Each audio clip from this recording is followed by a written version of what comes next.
It's never too late to get your life. Welcome to Get Your Life podcast. My name is Liz Gonzalez, aka Lizzie G, and I have a couple of things to promote today. So, first is Getting My Life Together journal.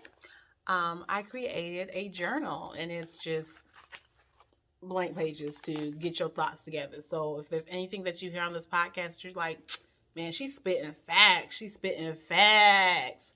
You can put it down in the journal. If you're just trying to organize and plan and just trying to put your goals in one place, I have Getting My Life Together Organizer. Got your days. You just write down your goals, dreams, aspirations, whatever the case may be. These are just tools to kind of organize your life that I created for $5.99. Link gonna be in bio on Amazon. So cop these. Thank you. And also, I got this from Udo Lifestyle, Skin Pleasure. So follow Udo Lifestyle on Facebook and Instagram. Let me try some before we start this video, just so y'all can see how shiny and nice that is. You see that? Whew, nice. So if you want your skin to feel absolutely delicious, to feel supple and new like a newborn baby, go ahead and order you some Skin Pleasure. This is rose vanilla, so it feels really good. So follow Udo Lifestyle on Instagram or Facebook. So let's get into it. This is story time about my mental health journey. And before I get started, I just want to remind everybody, click the like button, share, subscribe, all that good stuff. But this is my personal experience. Everybody has a different experience. A lot of times when we think about mental health, we're quick to think that it's people with mental illness are the only people who need a mental health checkup or mental health breaks or need things concerning mental health. And that's just not the case. Everybody who has a brain, that's everybody. Everybody, we all deal with emotions. We all need help sorting through emotions and our thoughts, especially during times of change.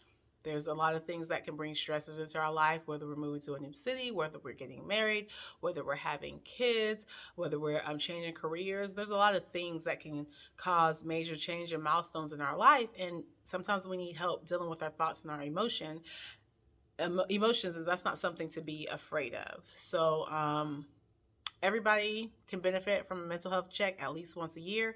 If you are having difficulty with your thought processes or just getting through some tough times in your life, let your physician know so they can refer you to a mental health professional, somebody that can help you. It's not just for people who suffer from mental illness. Take it from someone who never thought they would ever suffer from anything like depression or anxiety. For as long as I can remember, I have been a pretty organized person. I want to do something, put my mind to it, I write the goal, and I go for it and I achieve it. That's always been my life. And so, fast forward to when I had my second child, and I had Isaiah July 30th of 2018. And after I had him, I felt like a strong disconnect from my brain and my body. And what I mean by that is I was fine taking care of him. We connected very well. Um, but as the months went by, I felt a sense of hopelessness, worthlessness in a sense, and a disconnect from wanting to be social, if you will. I just was wanting to be to myself and taking care of my kids and keeping it moving. And to the point of, I was only off for 2 months. When I had him, I'd pull up to work and I'd be crying, like boohoo crying before I walk in. I'd have to get myself together before I walked into my job. So I knew that something was wrong. But I was like, oh, I just had a baby. My hormones are all over the place. no big deal. But when I had him in July and here's January and I'm still feeling pretty low and pretty bad, I knew that there might be something wrong. So I talked to my physician and she prescribed a low dose antidepressant, just saying, hey, postpartum, your hormones probably just need to balance out. So we'll use this very low dose to help and see if it helps. I took it for 5 days and I was just so sleepy. I was like, I don't want to take this anymore. I am too sleepy. I'm not able to function.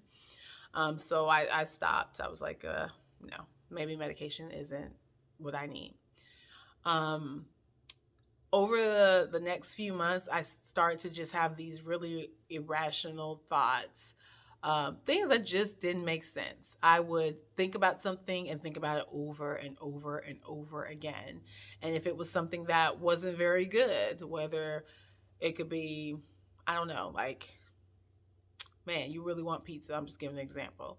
And it was like I would dwell on that thought until I got the pizza. So things of that nature. So I was like, my thought process is all over the place, and I was super anxious, and I wasn't getting a lot of sleep. I had to seek some help, so I went and got a therapist, and I was learning to just talk through different things, and there was different things going on in my personal life, and I just felt like it was a disconnect from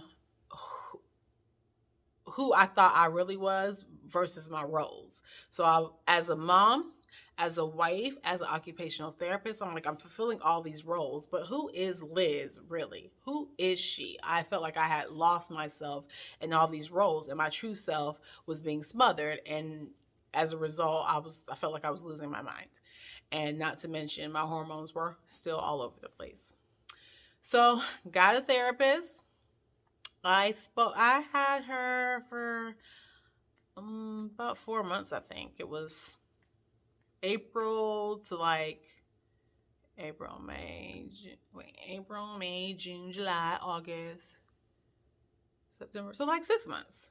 And just like once a week sessions, just talking through things.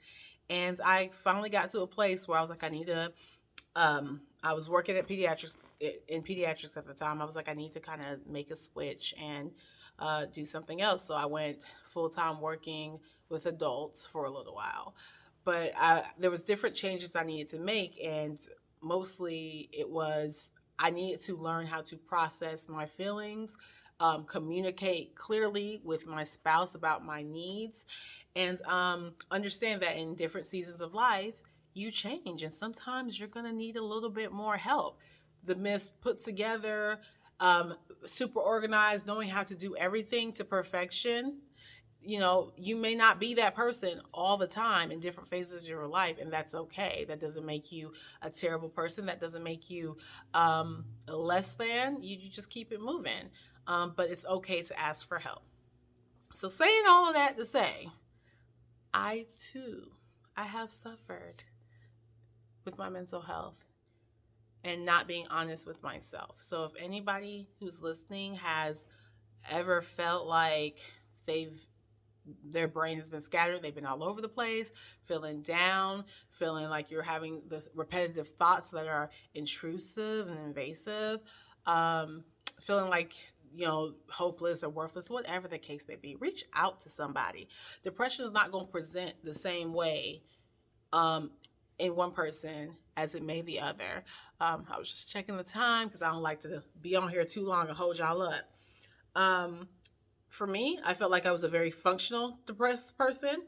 I was still able to do my self-care needs, go to work, hang out with friends, maybe not as much, but I was still hanging out. I was still doing things. And if someone would ask you if Liz was good, they would have said I was good because I didn't present as what most people would think a depressed person will present like. So just have to keep that in mind that everybody presents differently, and you don't want to jump to the conclusion that someone may not be depressed just because they're not presenting the way you think so. And you want to be mindful of your state because I didn't necessarily know I was depressed. I felt like I didn't have pleasure in things that I used to have pleasure in, and I wasn't necessarily looking forward to things. But if you would have asked me straight on, right after I had my baby, even were you depressed? I probably would have been like, no, I was sad sometimes, but I wouldn't classify myself as depressed. So it really took some really looking into my mindset. And even if I get into uh,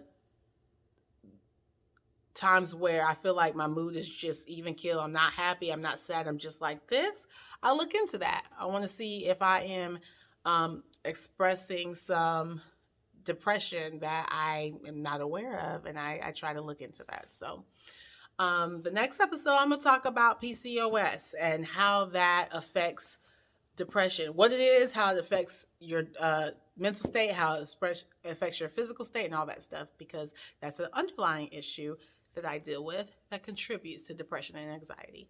So anyway, that's it. Just wanted to, have a little story time about mental health. If you need some help, please, please, please don't hesitate to reach out to your primary care physician, because everybody needs somebody sometime, right?